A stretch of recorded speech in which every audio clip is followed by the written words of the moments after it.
All right. In 5. Are you ready? We're looking at this is the main one, right? Well, this is the main? That's the station. I'm looking at this. So look into that one. Okay. And this is the cutaway cookbook stuff. Okay. Okay. Ready? In 5, 4. I'm recording sound. In 3, 2.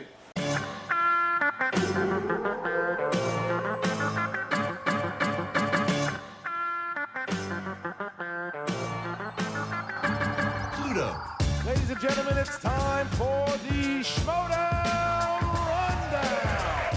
Introducing first, Frankie Steph Janet, and the host of the Schmoedown Rundown, Brad Gilmore. What's up, movie trivia Schmoedown fans? Welcome to the Schmoedown Rundown, the official after show for the movie trivia Schmoedown. My name is Brad Gilmore, but you might know me by another name. You might know me as The Boat. Hashtag best of all time. Hashtag Brad's opinions are true. Hashtag boat life. Hashtag I'm on a boat. Hashtag my girlfriend calls me Dream Boat. And we're here in Texas City, Texas, the better part of Houston, Texas, for the movie trivia Schmoedown live. I'm in the studio that Booker T and I do our radio show, The Hall of Fame, and I'm joined by a very special man who's here in the flesh, live in a living color. He is the man, the myth, the legend, the tank, Frank Janish. That's right. That's right. I'm finally here in Booker's house. The house that Booker built? Yes, the house that Book built. It's first time in person doing a show. This is true. This is true. We have met before. We've met. But Yes. This is the first time we're doing it in person. I'm excited. Now, you've gotten to see something that no one else has gotten to see yet. You got yesterday the full tour of the Booker T World GM Arena. First impressions. It was a little bit bigger than I expected, actually. Oh, yeah? In terms of like the layout where everything's at. It's kind of like, not really a maze, but sort of like a maze. There's like little nooks and crannies. If you go down here, this is where we actually walk through. And like over here, funny thing is this place is connected to an abandoned mall. Yes. Which I think is amazing. It is, yeah. And we actually had a match in the abandoned mall. It's on our Reality Wrestling YouTube channel. But after we did the match, they like sealed our entrance to the mall. they didn't let I want to watch anymore. that. I want to watch that clip. You got to find that clip for me. Oh yeah, no, we'll watch it as a family. Yeah. Because it is phenomenal. It's one of my favorite things I got to do here. But yeah, I mean, and last night, the great PJ Campbell was with us. He's here in studio right now. We don't give him any screen time though, because you got to pay for that, brother. you do. But y'all got to see actually some of the training that we did at Reality Wrestling. Yeah. You got to meet the man himself. I did for like 3 seconds, and it was awesome. I shook the man's hand, and I think I shook his hand too hard. Oh yeah, I did. You know that's a thing in wrestling. Yeah. Do you know that? I believe it. Well, like in wrestling, when you have to shake everybody's hand when you get to the building, but if you're a wrestler on another wrestler, if you shake their hand too hard, it's disrespectful. You got to shake their hand light. It means if you shake their hand light, that means I'll take care of you. I think it was firm, but I could tell the firmness wasn't being reciprocated, and so then I was like, well, then I let off a little bit at the very end, and I was like, I might have messed up here. So were you thinking in your head? Were you thinking, oh, okay, this is Booker T. He's a big man. He's a mountain of a man. Let me go in for the firm handshake, strong eye contact. Let him know what time it is. Right? I mean, sort of, but I mean, I don't want to be like faux strength. It was just like the normal handshake, but it felt like for a man of Booker's strength, I was expecting like him to crush my hand, and that's not exactly what happened. So you're saying that Booker T didn't live up to your expectations? No, that's not what I'm saying. Because that's just what I heard. That's not what I'm saying. And we are in his arena. That's not. Do you want to get barred from ringside too? Because it can happen. It's apparently, that's a thing that Booker. I mean, hey, Booker's rules, Booker's house. It's Booker's house, Booker's rules. We're going to talk about that. Yeah, we're going to talk about that. But we're excited to be here. We're going to see Andrew Guy versus Ben Bateman go down tomorrow. At the time we're doing this, it's going down tomorrow live on the Schmoedownlive.com. You can still get your streaming tickets. We're going to have a sold-out crowd here in Houston, Texas, to watch Ben Bateman versus Andrew Guy. Now, I know I was out. The boat was out sick last night. He was the boat was took on water. Took on water. Yeah. The boat was seasick. And I know y'all previewed the Houston show before, but now that you're here, you're getting to smell the arena. You're getting to feel it. Are you sticking to your predictions? Do you think that Ben Bateman's going to be able to pull this off? I do. And like I said last week, I think it's not going to be like a TKO or anything like that. It's going to be a close match, just because of the nature of the atmosphere and everything that Andrew Guy brings. You know, the pomp and circumstance and the showboating and all that, and maybe some other distractions that have not been foreseen yet. So Ben will definitely have his hands full.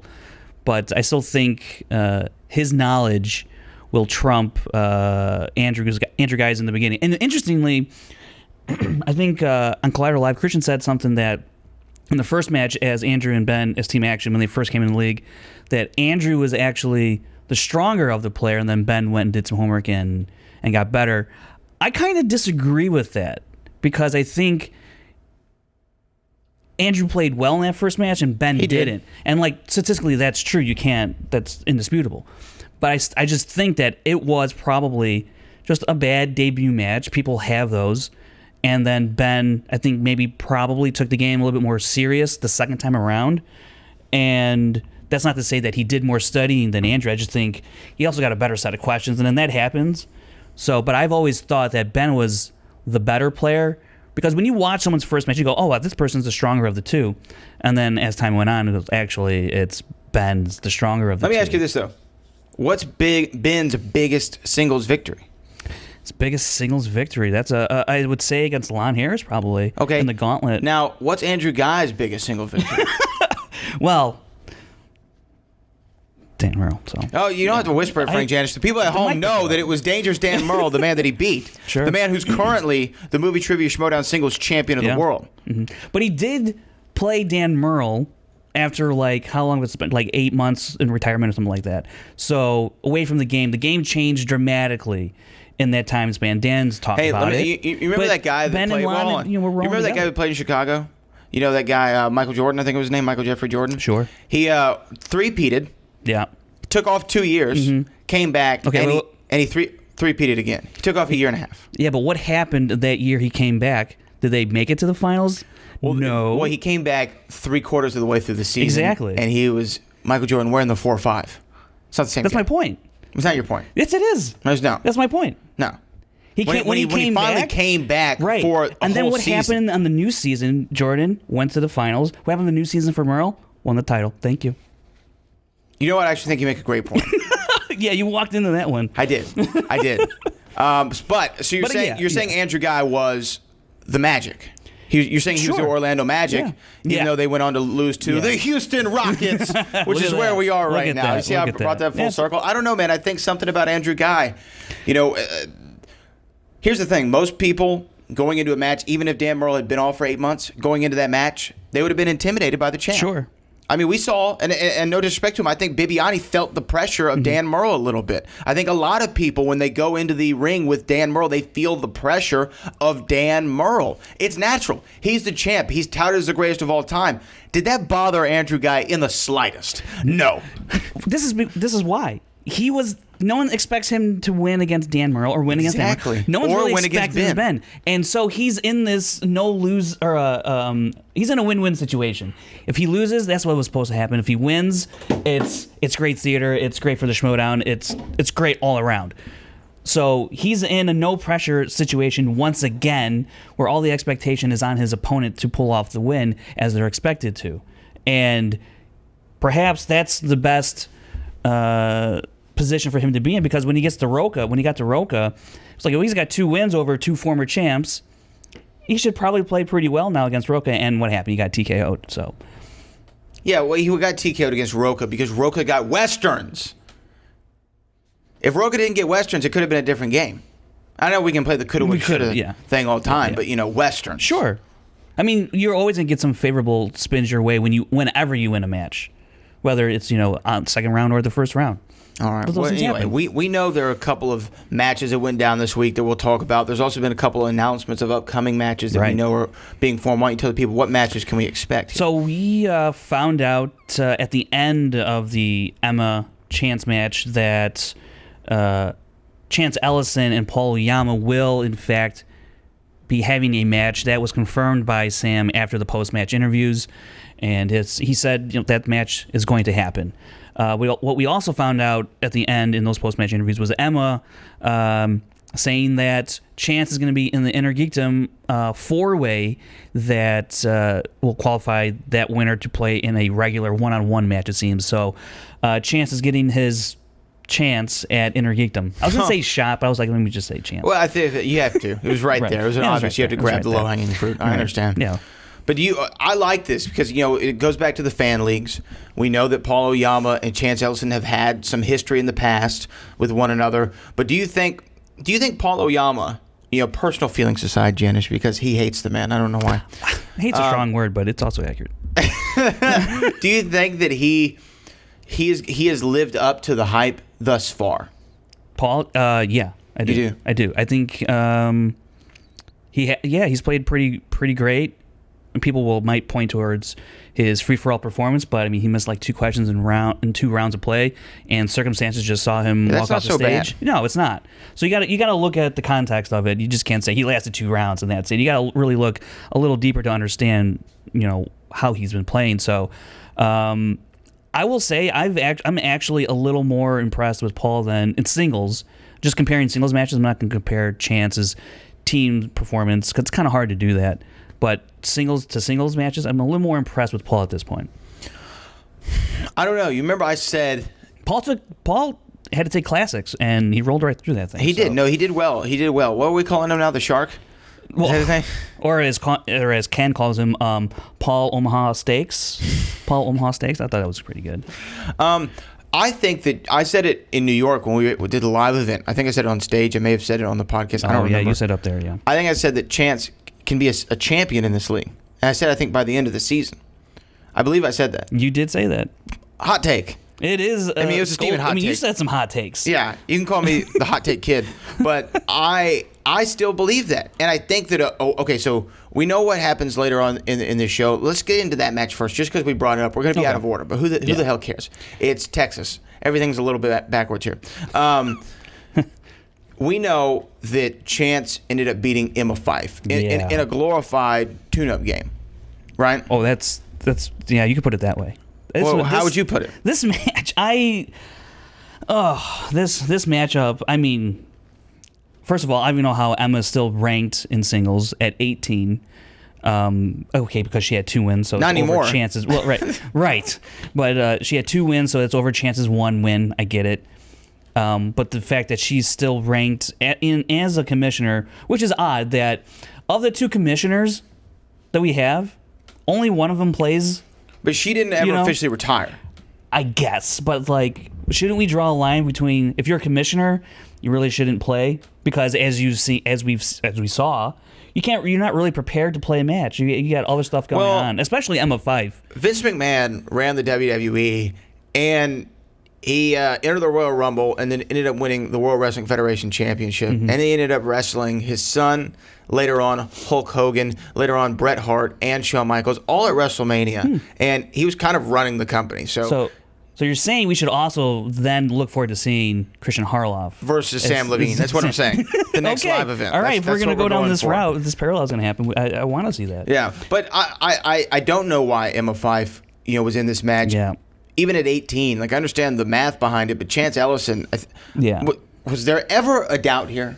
Not really. I'm asking the Schmoevillian you. Hashtag the fellow. What'd I call him? I can't say it. You can't say it. Hashtag the fellow sailors. Fellow sailors. What do y'all think? I think this was a glorified squash match for Chance Ellison. I don't think that there was ever any doubt, and I'm not doubting the ability of Emma Fyfe. We saw she won the Manager Bowl, the Commissioner Bowl. 2 spectaculars in a row. She was doing spectacular. But this, outside of those kind of specialty matches, when has she really gotten to another level of high level play? It hasn't happened. And it's not because she's not a quality player. I mean, like I said, she's got wins.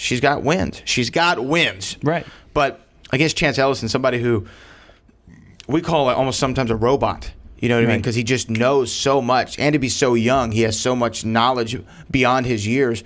I don't think that this match was ever in doubt for him. No, I don't think so either. And that's kind of like the unfortunate part about this match where you go, well, and it's not a slight at Emma either, because I think, as you could tell watching the match, Emma was fully aware. It really seemed like Emma was fully aware what's going to happen here today. Look, I'm going to put my best foot forward. I know it's probably not going to be enough to win. That's fine. I'm going to show up, do what I have to do here. So, I mean... But think about it like this. It's almost like when when a championship contender in the NBA is playing against somebody who we know is not going to make the playoffs. It's like I'm trying to think. It's like the Rockets taking on the Wizards. You know, hey, are the Rockets going to win this game? Yeah, pretty sure about this one. Yeah, almost positive. Are the Wizards going to lose? Sure. Are the Wizards a bad team because they're losing to a better team? No, absolutely not. Are the Wizards still better than any Joe Schmo sitting in the stands? Sure. Absolutely. They're still professional basketball players who get paid millions of dollars to compete. Emma Fife, is she still better than probably anyone in this room? Sure. Is she better than Chance? No. That's why, I mean, I wasn't shocked by this. Yeah, but it's like, I don't know, this match, and I don't know, it just didn't really, the matchup didn't sit well with me, and, you know, it Why happened. did it sit well? You just like, don't think it ever should have happened? Right. I just think we should, like, Chance, without looking, I haven't looked at who else. I mean, let's see. He could have, I would say, there's David Del Rio out there. Mm-hmm. You know, I don't know if he was available. I mean, that's someone Chance could have played, I thought, as a more of a match skill level. Yeah. And so, in terms of skill level, I think everyone, sure, like if your argument was to point at the record of, Emma's got 2 wins, and Chance only has 1, but at the same time, you got to look at their play and their performance, and it's quite obvious through even Chance's team performances, but also his play in singles against Janine and Ethan.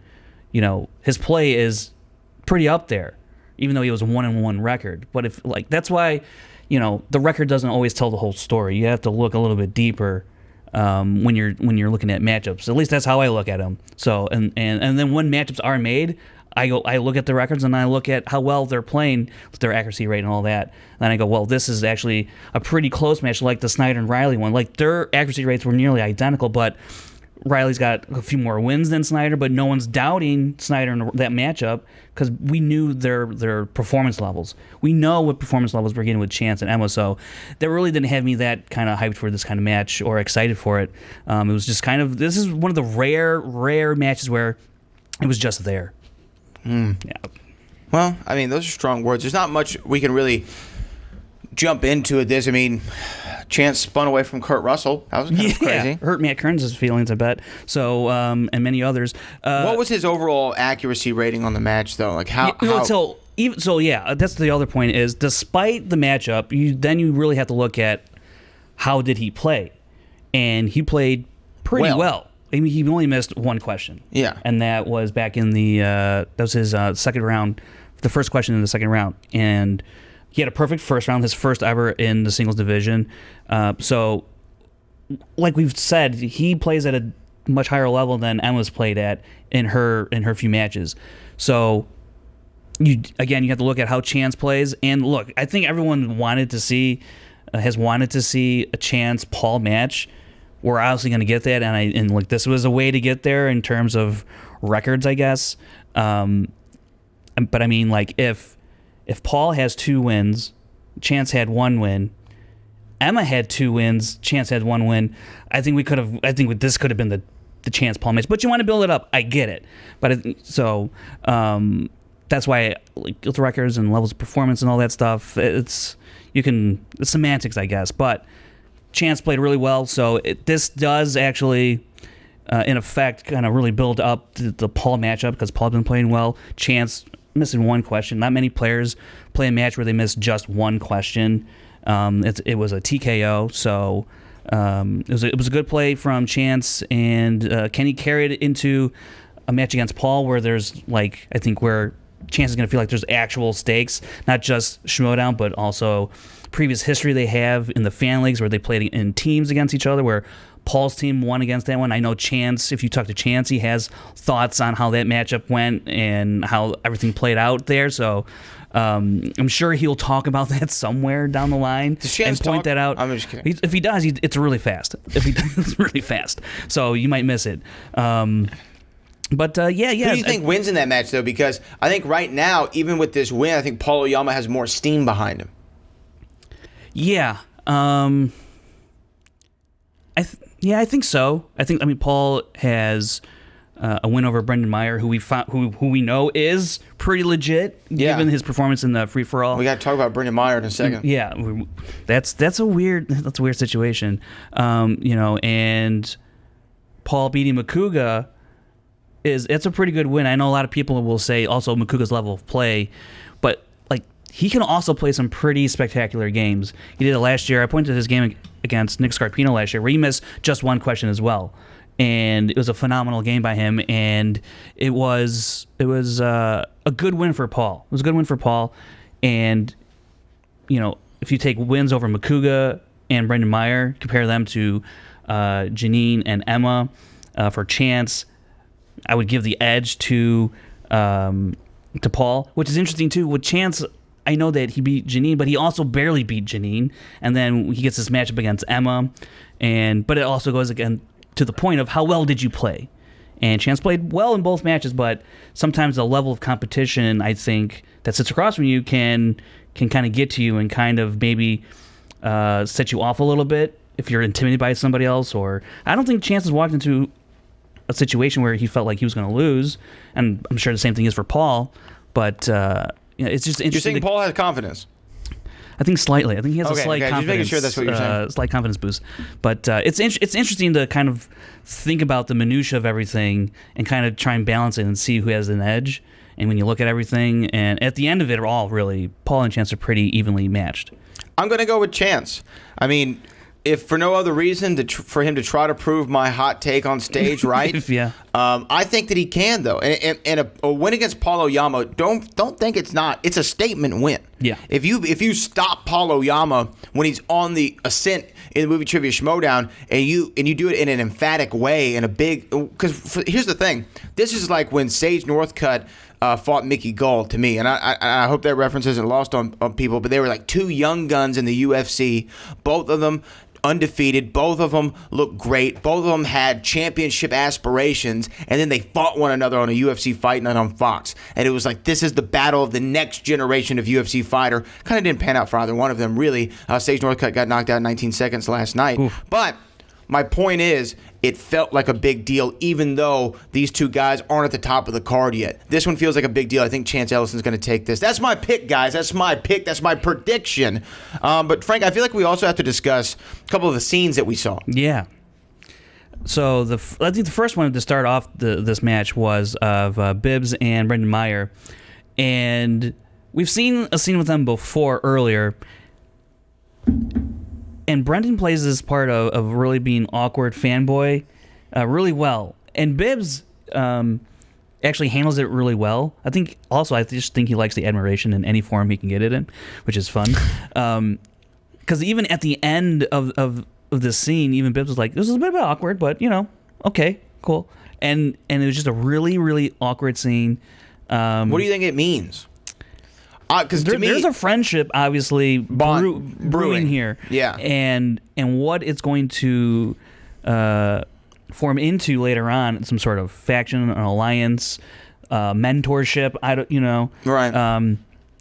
It could be any number of those things. Could we see an Anthony Hopkins, Antonio Banderas type situation? Right. I would love nothing more to see Bibbs in a mask with the sword, the whole thing, the whole getup, the long gray hair. Oh, come on, that would be great. Hey, so, Bibbs, yeah. I just gave you an idea. Does he teach Brendan Meyer in a circle? In the cave? Yes, absolutely. And smacks him with a whip and all that. Yeah. Who plays Catherine Zeta-Jones? Big shoes. Ooh, that would have to be Whitney Seibold. Ooh, yeah, I was gonna say the beauty, the beauty. He's the beauty. Whitney Seibold. That's fantastic. Yeah, I'm interested to see what happens. By the way, still, once again, Bibbs, greatest Schmoedown shirt of all time, still standing. Shirt's available somewhere. Go buy it. But I am interested to see how this plays out. Yeah. I'm gonna bet faction, right? Because Bibbs is always, he's kind of carried that four horsemen thing with him for a long time. There's that stench of the old four horsemen, and I'm sure he would like to have his own faction to kind of prove, hey, I can lead a faction. We can win championships. We can get big matches. Getting a young rookie like Brendan Meyer in, you got Whitney Seibold, so you already got a team. You got a former champ. You got maybe a future champ. Maybe add one more piece. I mean, you'll have maybe a very dominant faction. because Bibbs talked about after that critically acclaimed match with Shirewolves, he talked about Bibbs talks?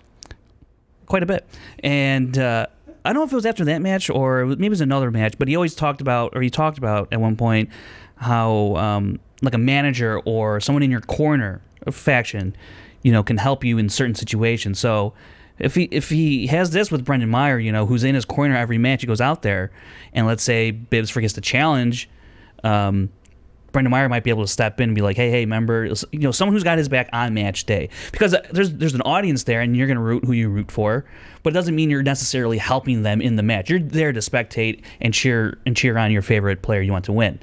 But as a teammate, as a faction member or a manager, you're there to help them win the game. And that's not what an audience does. So someone like Brendan on his side like that could be beneficial down the road. Well, we're going to have to find out how that actually plays out, but I think we have to talk about the other scene from this match. And then we'll go to the match earlier this week, which featured a former Inner Geekdom champion and an up-and-coming competitor. But let's talk about this. We saw Andrew Guy.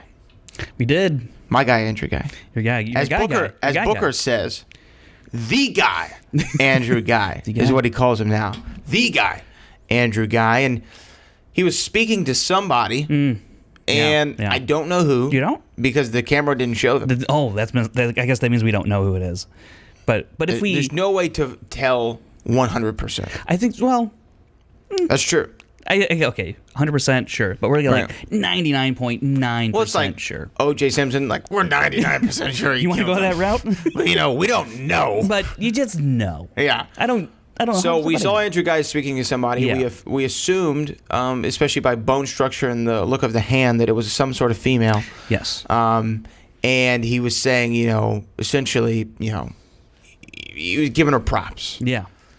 Some idea this person has given him. Pitched, yeah. Basically, the quote was, "You are a beautiful genius." Mm-hmm. He could have been talking to me. I will let the cat out of the bag. Could have been talking to me. Could have been. I'm not sure if it was me. You think you'd remember something like that? I feel like I would. But he said, "You beautiful genius," and then I don't know. Did they go in for a hug, or was it more of a hug? It was a hug. It was definitely a hug. So a hug with a little action. I'm sure Andrew was, in his mind, he's like, wandering hands. First, maybe? we start with the hug, and then, but I'm sure there are sleuth Schmoedown fans who went frame by frame and looked at who it could possibly be. All right, who could it be? Let's go through the women. Okay, of the here's Schmoedown. who it is. Well, let's go through the women of the Schmoedown. Example 5. Okay. Giving Andrew Guy a hug? Come on. Clark Wolf. Absolutely not. Rachel Cushing. Kidding me? Janine the Machine. What's that? Janine. Come on. Really? It's kind of obvious. Grace. Possible. Could possibly be, but maybe not. That's probably not, but could have been. Jen Sturger. Be an interesting turn of events there. It would be. You wouldn't see it coming. You wouldn't see it coming. That'd be quite a swerve. Could it be maybe, potentially Sabina? Interesting. I don't know. That would be completely out of nowhere. It would be out of left field. Yeah. Yolanda Machado. Probably not Yolanda Machado. Not on mic, but Yolanda Machado from our super producer, Chris Clark, who's filming this right now. Yeah. Shout out to the man, the myth, the legend. Hey, Chris, I didn't tell you this. Do you know Meatball lives 3 hours from here? Meatloaf? Yeah. Meatloaf. What'd I say? Did I say meatball? Yeah, we got a lot of meatballs out here. What do you? Yeah. Meatloaf lives 3 hours from here. Did you know that? Yeah, I knew that. Of course he knew that. Of course he knew that. Why I didn't know if you knew. But I didn't know if you knew. Anyway, could it be Roxy Stryer? You know what? Now that you mention it, probably definitely is Roxy Stryer. Now, why do we think this? Because you can see it's Roxy Stryer. How can you see? You can see. You could see. How can you see? I couldn't see. You couldn't see? I couldn't see. I'll show you there's a little. Look, I wouldn't be doing my due diligence if I didn't really look at that I don't know. video. Right now, if I was Roxy Stryer, I'd be uncomfortable with how closely you've been studying me to be able to identify me by my pinky finger entering the frame. No, folks. That's not the case. It's Roxy Stryer. All right. So what if it is Roxy Stryer? Let's just go under the guise that it could be Roxy Stryer. Let's assume and presume and all those things. Why? Why is it Roxy Stryer? Let's go back to the Chicago event. Andrew Guy pops up on screen. That's true. He did that. Trolling Ben right there in front of 1,000 people at the live event. It's almost as if he knew that Roxy was going to do something to Ben, and he wanted to say something immediately to rub salt in the wound. Mm-hmm. Perhaps they're working in tandem on this angle towards, because Roxy said, Ben, kind of his studying affected their relationship, and she was upset amongst all that other stuff. Andrew Guy feels betrayed by Ben Bateman, so they have this kind of similar anger towards Ben through the Schmoedown. Then you listen to Roxy on Claire Live saying she's a hashtag guy girl, and then I'm a guy. And I think she's picking Andrew Guy to win. Wants Andrew Guy to win. Well, it's because there's some bad blood between her and Ben. Right, exactly. They have this, and so Andrew has that with Ben. So they bond over that, and I think in this scene, maybe Roxy goes to Andrew with some idea. He likes it, calls her a beautiful genius. They hug. I remember he gave her the what's up girl and kind of the wink at the Chicago event. So now he's taking it one step further. I don't know. So you think that they might be a thing? I'm not going to go that far. We're not going to go that far because a hug is just a hug. A hug is just a hug. Hug's not just a hug, Janish. Well, I don't know how many women you've dated. A hug's not a hug. You know what I mean? It can be if it's a platonic relationship. You don't call somebody a beautiful genius after you already winked at them and said, "What's up, girl?" I suppose that's true.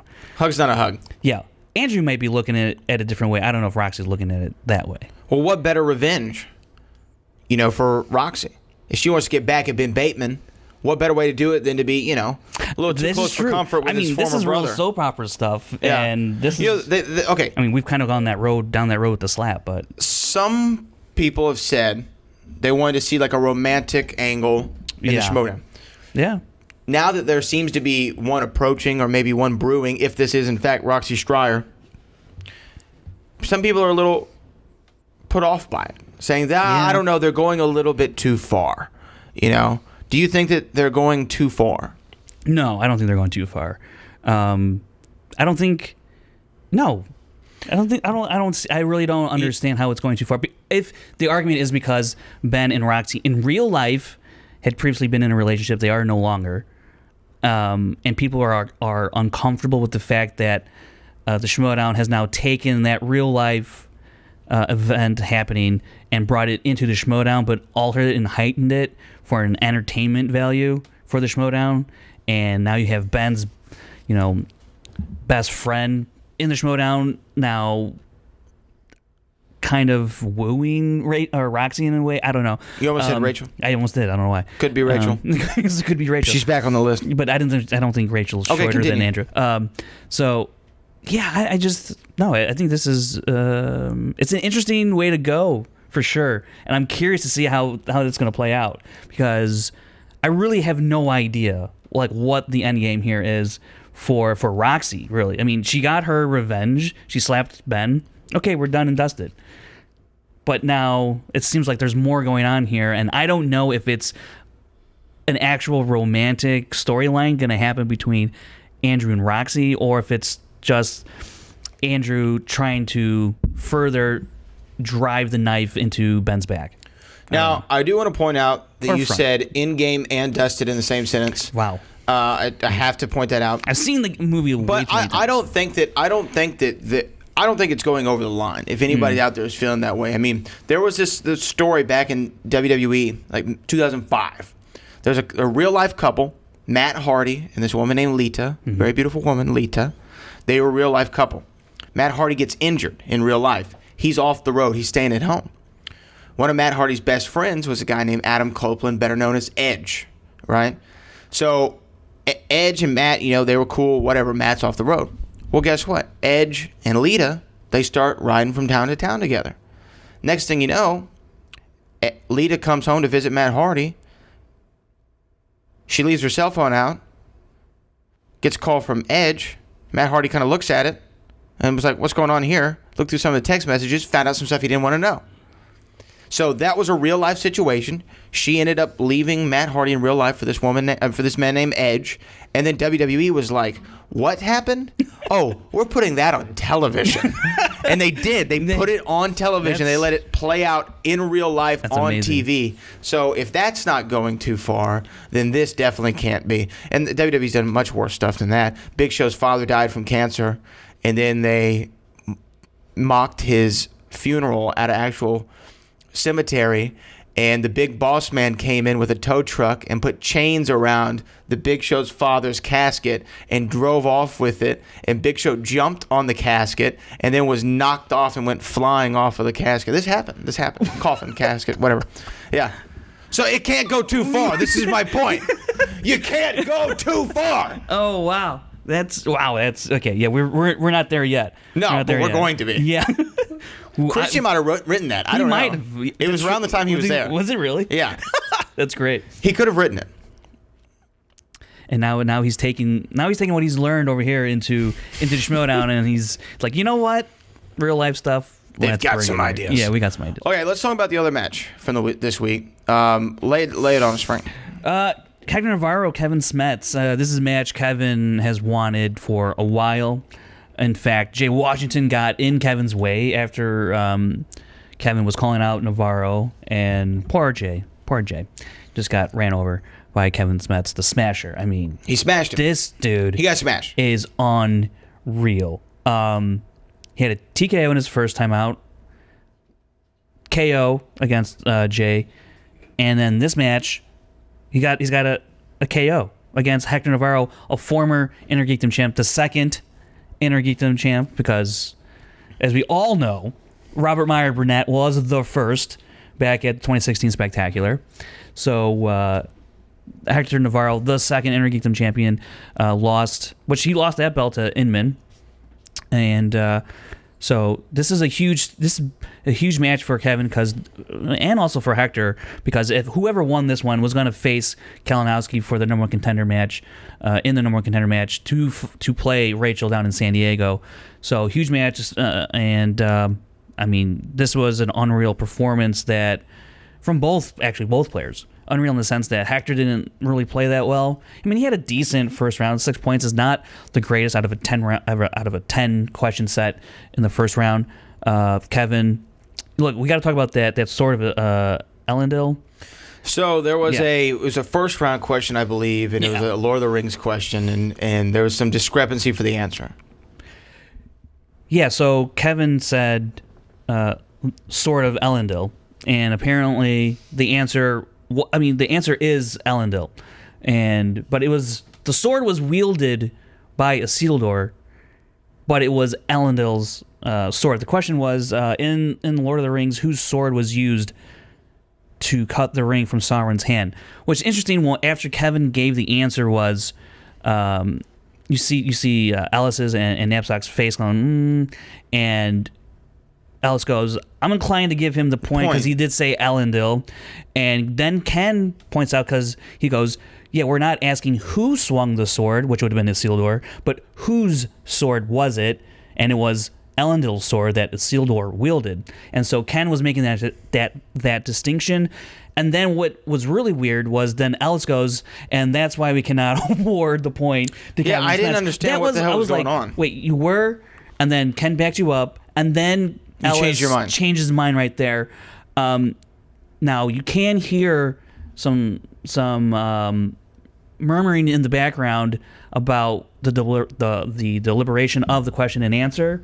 I don't know if that affected Ellis and his final determination, but plenty of people have pointed out in comment sections that Kevin should have gotten this point, and it cost him a perfect round. It would have been his second one, and odds are I feel pretty confident in saying that he probably would have got the bonus question as well, and therefore had he gotten those two other questions correct, Hector Navarro would have been knocked out not in the fourth question of round 2 but the third question of round 2, and it didn't. He would have had one question miss for the match instead of 2. Yeah, it wouldn't have made a whole hell of a lot of difference. But had he lost it, if Kevin Smets lost the game, I would think that we'd have to go back to the commission on this one. There would have been a huge problem. They would have had to overturn it. I think you have to, because he literally got the question right and then was denied the point for it. And look, Kevin probably should have challenged in that moment. Yeah. Where was Kaiser? Where the hell was Kaiser? You know what I mean? That's another good point. Where the hell was Kaiser? Good point.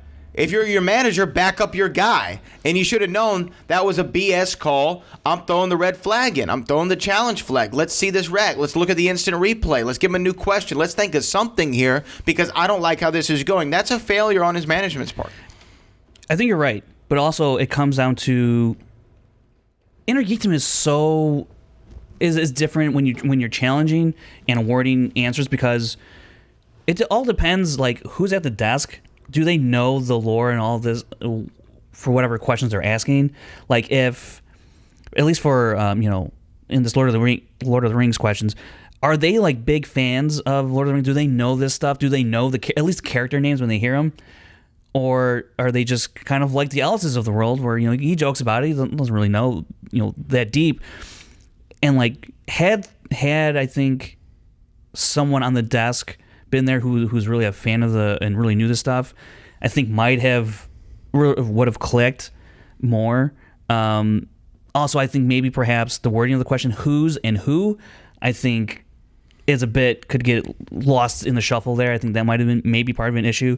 I don't know, because if it's who, then yeah, you're looking for a seal door. But who's, like we said, is Elendil. Who owns the sword. Right. So there's many factors there. So maybe then you look at, maybe we word a question differently because we don't want not only the person who's answering the question, but also the person who's saying the question to get mixed up between who and whose.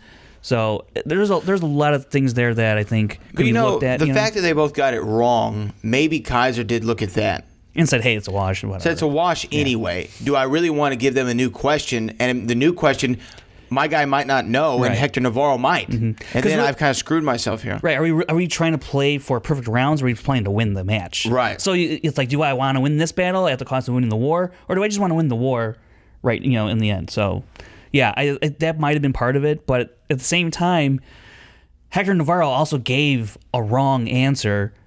Kevin gave the right answer. And, I think, look, this is 3 matches for them, 4 if you count free-for-all, Kaiser and Smets in the big leagues. This isn't the fan leagues anymore. And maybe it was lost on them to challenge it. Or maybe they heard people, in the audience deliberating this question and felt like, had we challenged it, we would have lost the challenge based on just the feel of the room. I mean, that happens a lot. Sometimes it's more clear in the video when you watch it. Like, you can clearly tell if this person was a challenge, he wasn't going to get it. Right. Maybe they read the room, and that's how it felt. So, yes, we can put some blame on Kaiser for not raising the challenge. But, it's kind of hard to tell if you're not actually there. Yeah, but like we said, it didn't really change the outcome of the match at all. Kevin Smets with a knockout victory over a former Movie Trivia Schmoedown Inner Geekdom champion, Frank Janisch. How big is this for Kevin Smets, and where is his trajectory going from here? This is a huge win for Kevin because Are we seeing another Mark Knopping? No, we're seeing Kevin Smets. I'm not even comparing this to anyone else because Kevin is doing something no one has done, not in the Inner Geekdom especially, but probably in any of the other leagues. The level of play, the level of dominance, all 3 of his wins have come two KOs and 1 TKO. Sure, you could say Hector Navarro is probably the one with the most pedigree behind and the most history. He obviously was a former champ, so his biggest competition to date. Yes. As these matches have gone on, I think he's gotten more and more experienced competition coming at him. So he's getting some of the biggest experience ever when he faces Kalinowski now in that number 1 contender match. But look, here's some numbers for Kevin Smets. Right now, he's 3-0, right? He has 3 knockouts. He's answering 91% of his questions. In 3 matches, he has only missed 5 questions in 3 matches. He owns the top accuracy rate for a player's first 3 matches with the 91%. Second place, oddly enough, was Hector Navarro. In his first 3 matches, Hector was answering 81% correct. So he blasted that out of the water with his 3-0 run right now. Kevin Smets is not the next Mario Kanaba. Kevin Smets is Kevin Smets. That's what I would say. Right. I guess I mean it, though, in the sense of you come in and you're an automatic contender as soon as you jump in the league, and then you have a fast track all the way to the championship? Because I think Kevin Smets just need to beat one, maybe two more people, and he's in contention. Well, he just has to beat Kalinowski, and then he's on to Rachel. He's on to Rachel, yeah. The winner of that match will play face Rachel in San Diego Comic-Con. So he'll have had to won 4 matches, very similar to American Opic, because she entered during that tournament stage, but you'll get those 4 wins, and then your final match with that 5th one. So he's on a same path, basically. I mean, it's pretty much like he's in a tournament, because you win, you're done, or you lose, you're done. Same difference here, except it's not a tournament format. So he's in a pretty much similar situation as Mara was. His play is leaps and bounds beyond not just Mara's, but anyone that's ever played in their first 3 matches. Like I said, he's the first of his kind, really. I mean, and he's told us his training regimen. And you see the results in the matches. It's beyond. It really is. It's beyond anything I think anyone else would do. We always talk about Ben Bateman. Yeah. And how good he is at studying and like his study patterns and his strategies and all this stuff. I don't think there's anybody that comes close to Kevin Smets. Not even close. Even with like Kalinowski and their study habits, or Rachel, like Intergeekdom, like I think those players in general have much more rigorous training regimens. Only because like you can really concentrate on specific movies, unlike general movie trivia. So in that sense, Intergeekdom by its nature, if you're going to study, can be much more intensive. Even with that said, Kevin Smets takes the intensive nature to another level. I mean, to another level. It's been paying off for him. I mean, it is incredible what he's been able to do. Now, him versus Mike Kalinowski, though. This is different. Yeah. This is real different. This ain't going to end in round 2. It's not going to end in round 2. No. How do you see it happening? This could go sudden death. I mean, if there's any other match out there right now, this is the one that that could go to sudden death. And then, you guys think this might have flashbacks to Ninko, and like how that affect him. I think Kalinowski is a smart enough player, is a veteran enough player to know he's got a real challenge in Smets. And Smets, while he may be playing lights out like no one else has ever played before, he's still, I guess, the underdog. Like, am I expecting Smets to beat Kalinowski? I really don't know, but right now, I'll say, between Rachel and Smets taking on Kalinowski, like, it's so hard to figure out who beats who in that trio. Man, I really cannot wait for this. I wish this was a 5-rounder. I really do. Right. Maybe even Schmoedown Throwdown style 5-rounder, because this is one that people are excited about. Yeah, this is one of the Intergeekdom dream matches to see Mike Kalinowski versus Kevin Smets. I can't even believe how quick Kevin Smets has gotten into, like, I'm excited to see him play contention, but he's there already. I'm excited for every one of his matches. He's got the full package, really. I mean, the theatrics that Kaiser brings, the entrances, the intensity that Kevin brings, and then you're going to have that intensity matched with corruption, the horde of corruption that marches out. They're running like 10 people deep at this point. Yeah. So it's going to be quite a spectacle, man. This really should be on some live event. I think it makes sense to have this at Collision. Depending on how everything else shakes out, this could literally be your main event at Collision, for real. Even though it's a 3-round match, and there probably will be a title match at Collision, I would assume. Whether it's a team or a singles, I don't know, but or even Star Wars. Yeah. This could headline Collision, and I don't think anyone would have a problem with that. Well, now the idea was floated about main events or number 1 contender matches going to a 5-round format. Yeah. Do we not like that? Because I kind of like that. And it gives somebody the opportunity who's never been in a championship match to feel it out before they get there. Yeah, and I think Kristian's talked about this too, and I don't want to misremember, but I think the specialness that you get for a 5-round match should just belong to the championship match. That 5-round battle should be an advantage for the champ, for an incoming challenger who may not have played in a 5-round match before. So I kind of agree with that thinking, but in general, I really do like 5-round matches. I mean, they really test a player's knowledge and stamina and mental fortitude. What if we did a 4-round match? Get rid of the betting round, make it a speed round to end the game. Then I think the problem you would have is people would never want to see the betting round again. But we just had a really good betting round situation not too long ago where things got really flipped. So again, it's tough. I don't know. Can we come up with different ideas for the rounds? Because I feel like for instance, here in Houston, we're going to see Ben Bateman versus Andrew Guy. Shouldn't that be 5 rounds? That would be nice. I think that would be nice. And I think those changes, those thoughts should definitely be entertained. And then, if anything, I mean, obviously you can't implement this stuff halfway through the season now. But for next year, I would be definitely. I'm open to that. The changes coming for the next year, not during midway, because I think that's a bit unfair. Maybe you start slow. Maybe you start with just live main events if they're not title matches or 5-rounders. Perhaps, but like at the same time, if you do like a regular, so like that Janine and Chance match in the beginning of the year, you can make that a 5-round match. Well, it wasn't the main event. Main event. I'm saying main events.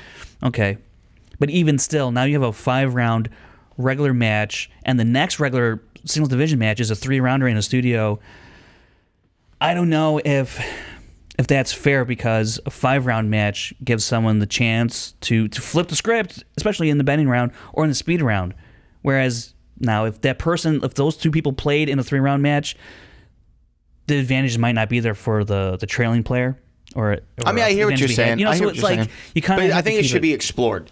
We should explore it a little more. Yeah. If there's another committee summit of some sort, I think you and I should be invited so we can at least put this onto the floor. We'll put it on the floor for a vote. Maybe, look, what if...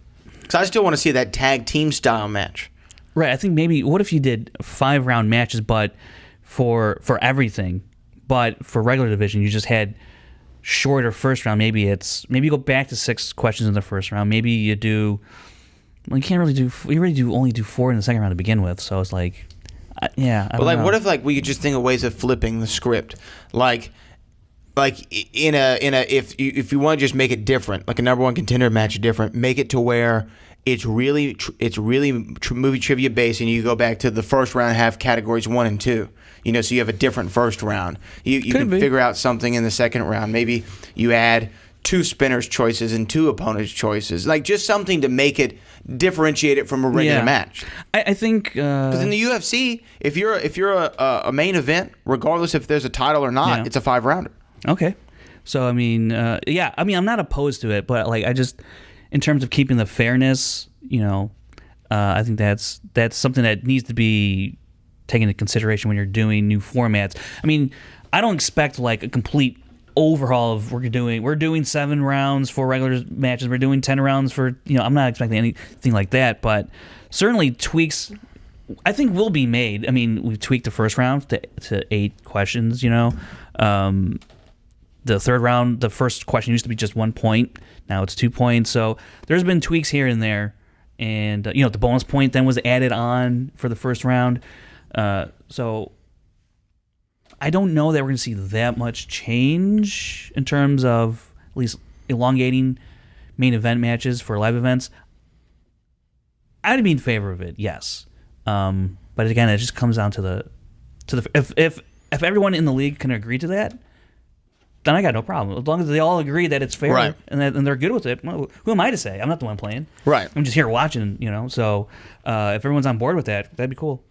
Well, we'll have to see what happens in the future. Now, I feel like we have to do 2 more things before we get out of here, Frank Janice, because we're coming up on that hour. What else did you have to talk about? I think... Okay, great. Yeah. I wanted to talk about 2 things. We were talking about the Intergeekdom division. Let's talk about it. We were talking about it before. Mm-hmm. James Bond, yes or no? No. No, why not? Tell me why not. Just tell me why not. I just want to know why not. Just tell me why not, Frank Jan. Pratchett Campbell's flicking you off. Because then I have to add like another column in my spreadsheet. And it's personal. Yeah, it is. And if you want to have Bond and Intergeekdom, think about this. How would that could severely alter the Kevin Smets Mike Kalinowski match if James Bond can come up on the board? It could.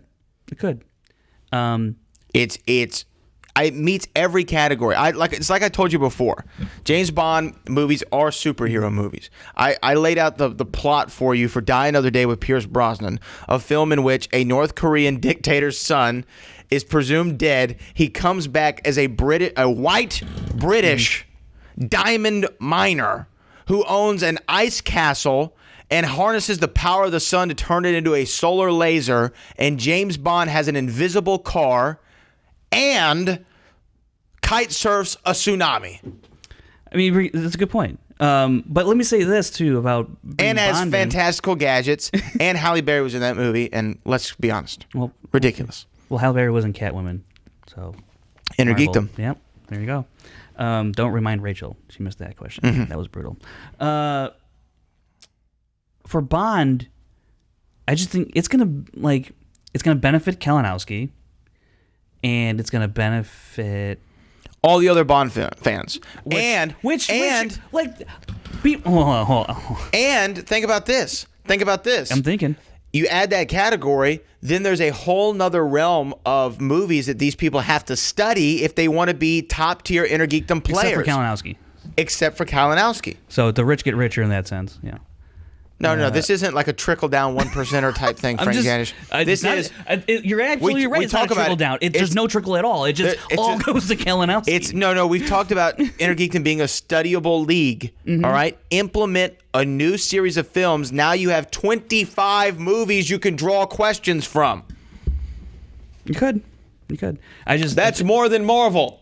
But you know what? I think MCU. I would wager that like. Of all the questions, if Bond, let's say Bond's in Inner Geekdom, I think only like 30% of the time the question will be answered correctly. Well, then that means people need to up their shit. Yeah, but we've really established the core categories here. Frank Janish, you're acting like leagues don't evolve. Rules don't change. Here's what I'll say. Things aren't added. NBA didn't always have a 3-point line. Here's what I'll say. I'm not in favor necessarily of it being a slice on the wheel, but if it pops up in the first round every so often, like some other random categories do, I'll be okay with that. So we can introduce it slowly. Yes, gradually. Yeah. I like it. Like a little jumpstart program. Last thing. Yeah. This is important. Yesterday, you came to Houston, Texas for the first time. I did, for the very first time. Texas for the first time. Yeah. You saw a couple Texas-y things. I did. Right? A lot of trucks. Lot of trucks. Lots of trucks. Wow. Lots of guns. Lots of land. You went into a Buc-ee's for the first time, which is a big deal. Yeah, which is like the largest gas station in the world. That is something else. Here's also something weird. PJ Campbell took a picture of Frank Janish using the urinal. This happened. This was a real story. Yeah, didn't even know it. Buc-ee's is known for their restrooms. Literally above the restrooms it says world famous restrooms. So naturally you have to try it out. So you had to go try it out, and for some reason PJ Campbell wanted to take a picture of you relieving yourself in the restroom. Now the other thing that you got to see and try for the first time is Texas Mexican food. Yeah. We went to Mamacita's Mexican restaurant and cantina. What was your assessment? I think I ordered the wrong thing. Yeah, you didn't like your street tacos. I didn't. Yeah. I got the carnitas, and I didn't.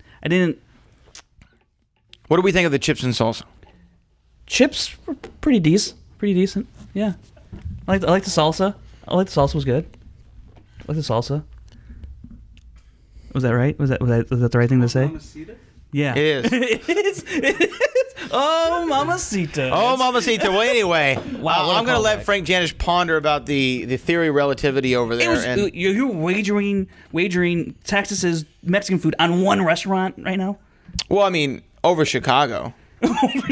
Again, one restaurant over...